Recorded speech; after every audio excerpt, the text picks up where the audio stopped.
Mummy આવી ગઈ બેટા? હા. કેમ છો જમાઈરાજ? બસ મજામાં. તમારે કેવું છે? બસ સારું છે. તમને કોઈ તકલીફ તો નથી પડી ને રસ્તામાં? ના હો, કઈ નહીં પડ્યું હો. કેટલા દિવસનો પ્રોગ્રામ છે રોકાવાનો? અરે સાસુમાં જમાઈ તો સાસરીમાં 2 દિવસ જ હાલ લાગે. હારું હારું, રોકાવ. સાસરીમાં તો મોજે મોજ થઈ ગઈ, મજા આવી ગઈ.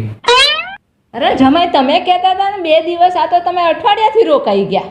તો તમારી દીકરી બી વર્ષોથી અમારી ત્યાં નહીં રોકાયેલી. અરે એ તો લગ્ન કરીને આવી છે. તો હું ક્યાં ભાગીને આવ્યો?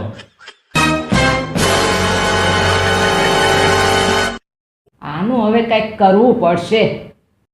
A few moments later. લો જમાઈ, કચરો મંડો વાળવા.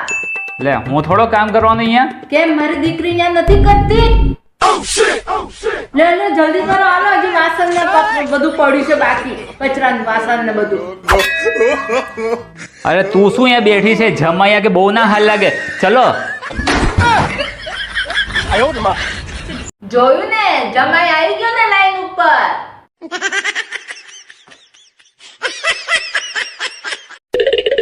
મમ્મી, હમણાં જિજ્ઞેશનો ફોન આવ્યો તો અમારે પિક્ચર જોવા જવાનું છે, તો મોડું થાય છે, તો થોડું કામ કરાવી દેજો ને. તમે 2 જણા પિક્ચર જોવા જાવ એમાં મારે શું લેવા દેવા? મને કામ બતાવવાનું નહીં, હું પણ કાંઈ કરીશ નહીં. તું એવું સમજ કે હું આ ઘરમાં નથી.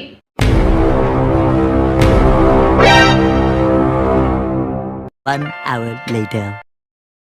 એ ગાયત્રી, મને અશક્તિ જેવું બહુ લાગે છે, શરબત બનાવી દે ને. અરે કોઈ બોલે છે પણ દેખાતું નથી. નક્કી કઈ લાગે છે. ભાગો. અરે ગાયત્રી બેટા, મને બહુ ભૂખ લાગે છે, નાસ્તો કંઈક બનાવી દે ને. અરે આ તો પાછો અવાજ આવ્યો, પણ કઈ દેખાતું તો છે નહીં. નક્કી કઈ ભૂત જેવું જ લાગે છે. ભાગો. મારી બેટી મારા કઈ ચાલાક નીકળી, આની જોડે કઈ ચાલાકી ન કરાય.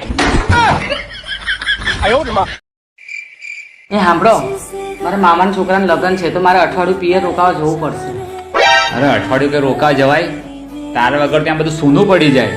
પણ આપણે વ્યવહારમાં તો જવું પડે ને. અરે વ્યવહારની ક્યાં કરે, પણ અહીંયા મને ના ગમે તારે વગર. અરે પણ એમ પણ મેં રિયા ભાભીને કહી જ દીધું છે, અઠવાડિયું તમને જમવાનું આપી જશે.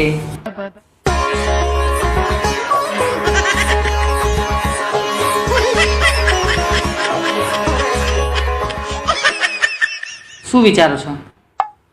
કઈ નહીં, હવે જવું પડશે તો જવું જ પડવાનું. ત્યારે જઈ આવો, બીજું શું. હા એવું છે? કઈ વાંધો નહીં. એ હા, કોનો ફોન હતો? મમ્મીનો. મારા ભાઈના લગ્ન દિવાળી પછી ઠેલાઈ ગયા. શિટ, બધો પ્લાન પર પાણી ફરી ગયો. શું કીધું? અરે કઈ નહીં, તારો જવાનો પ્લાન હતો ને, બધા પર પાણી ફરી ગયું.